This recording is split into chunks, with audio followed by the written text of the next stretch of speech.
హల్లెలూయా. ఒకసారి రెండు చేతులు ఎత్తి చెప్దామా? హల్లెలూయా, హల్లెలూయా. దేవుని నామానికి మహిమ కలుగును గాక. ఒక బెరాక్ అపోస్టలిక్ చర్చ్ తరపున మీ అందరికీ కూడా మా హృదయపూర్వక ఆహ్వానాన్ని తెలియపరుస్తున్నాం. మరందరికీ వచ్చిన పాట, నా కాపరివైనందున నాకు ధైర్యంగా ఉన్నది, నా సంపదవైనందున నాకు సమృద్ధిగా ఉన్నదని పాట పాడుతూ దేవుని నామాన్ని మహిమపరచుదాం. నా కాపరివైనందున నాకు ధైర్యముగా ఉన్నది, నా సంపదవైనందున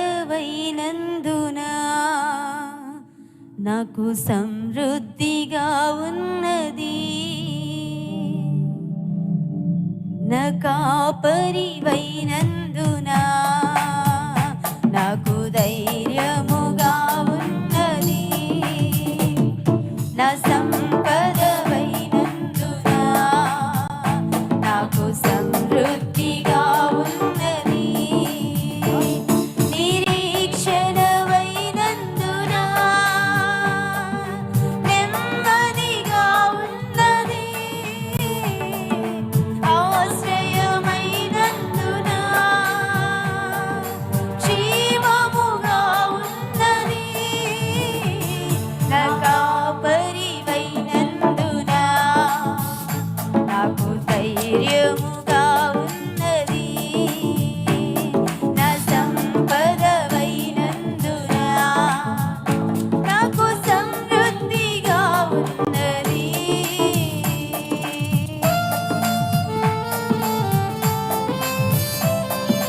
చప్పట్లు కొడుతూ ప్రతి ఒక్కరము కూడా మన ధైర్యం కోల్పోయిన పరిస్థితిలో, భయముతో మన మది నిండిన హృదయాల్లో దేవుడే మనకు ధైర్యం ఇచ్చి మన పితరులు నడిపించిన దేవుడు మనల్ని కూడా నడిపించకు సమర్థుడైన దేవుని హృదయపూర్వకంగా కనపరచుదాం.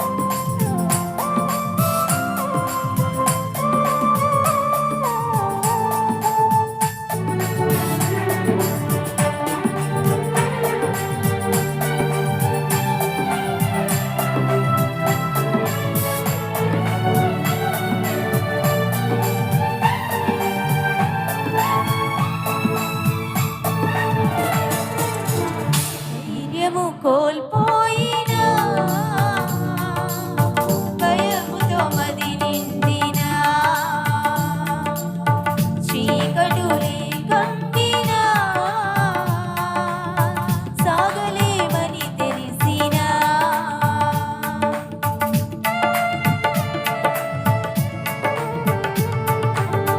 ధైర్యము కోల్పోయినా, భయముతో మది నిండినా, చీకటులే కమ్మినా, సాగలేమని తెలిసినా, మా పితరులను నడిపించిన నీ సామర్థ్యం మాకు తెలిసినా, మా పితరులను నడిపించిన నీ సామర్థ్యం మాకు తెలిసినా, మాకు ధైర్యముగా ఉన్నది, ఎంతో నెమ్మదిగా ఉన్నది. చెప్దాం అందరం, మాకు ధైర్యముగా అవునయ్యా, ఎంతో నెమ్మదిగా ఉన్నది. నా కాపరివైనందున నాకు ధైర్యముగా ఉన్నది, నా సంపదవైనందున నాకు సమృద్ధిగా ఉన్నది.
ఏసుతో